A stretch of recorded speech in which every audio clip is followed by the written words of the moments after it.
What is up, everybody? My name is Advance, and this is Advanced Sports Talk. All right, so once again, Buccaneers doing their thing. About time we got back on that bicycle. Now, it was the Giants, but where we at now, we got to win the games that we supposed to win. We got a pretty we got a pretty decent schedule lined up. So as long as we stay disciplined, we should win, right?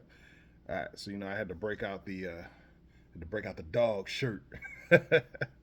you know, um, yeah, because kind of symbolizing, the logo symbolizing where Baker came from, where Jameis currently is.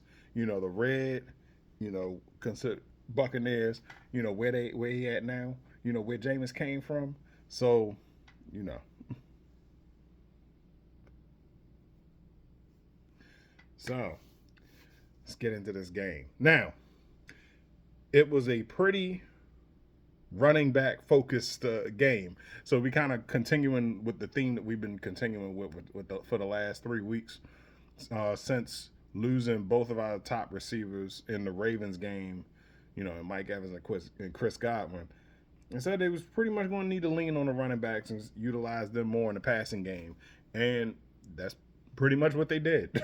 so, so yeah, Bucky Irvin stepped up as the lead back, and that didn't really take a lot of shine away from Rashad White or Sean Tucker because all three running backs got touchdowns. Shit, even Baker ran one in.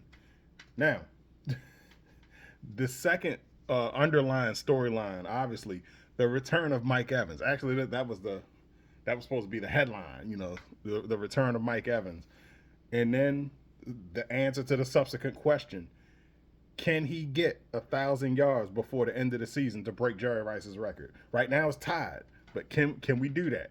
I I, I don't know. Like he got 68 yards, but I'm not sensing the urgency. you know, like yeah. So he pretty much sat out. He sat out on the fourth quarter on that final drive. The final yeah. He just sat out the whole fourth quarter, but and I understand that Todd Bowles has come under scrutiny for leaving the players in during the Ravens game in a game where it really didn't serve no purpose to have them in there.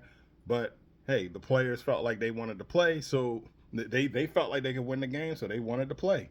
So yeah, now yeah, Mike Evans got 68 yards receiving, so he's steadily getting back into the thick of it. So we're gonna see what happens next week.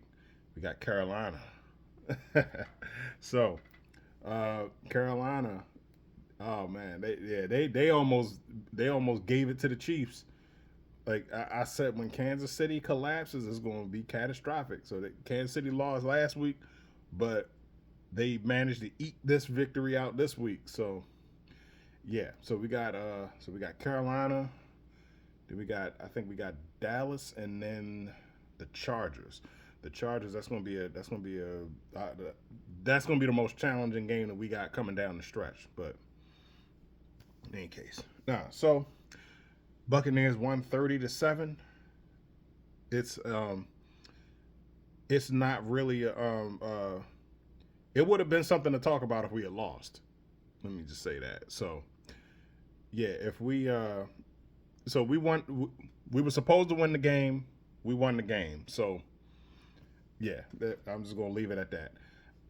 I find it poetic, ironic, serendipitous, whichever one of those words that coincide with coincidence, that Daniel Jones' tenure, or I should say popularity with the Giants, started with us and it ended with us.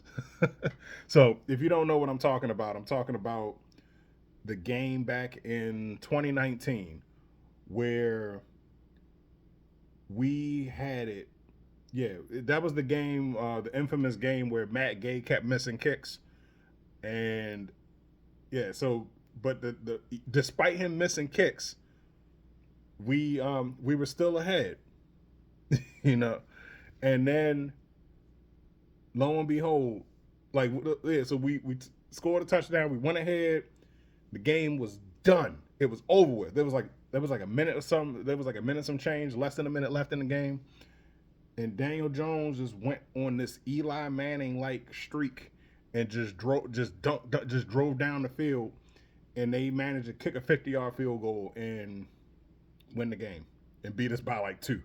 So they beat us by like two or three, or like one or two. But yeah, like it was a dagger. It was a dagger to the heart, man. Like that was crazy. And then seeing all the post games and everything where they was talking about Daniel Jones and how much like Eli Manning he is, and how I could close my eyes and listen to him talk, and I just hear Eli Manning, and here we are 5 years later, and they cut him. Oh man, so yeah, yeah, so they downgraded him from the starter, or initially they benched him and brought in Tommy DeVito. Uh, they then not only did they bench him, but they downgraded him to the third string and they deactivated him for the game. So he wasn't even. They downgraded him so much he wasn't even practicing. That's how bad it was. But yeah, nevertheless, I'm glad that you know, they. I'm glad that the Buccaneers didn't have that, the curse that we usually have, where it's like normally it's not the starters that we have to worry about. It's the backups. The backups are usually the ones that mess us up. But we didn't have that problem this time. So, in any case, those are my thoughts. On to the next week. Let's get it rolling. We went out.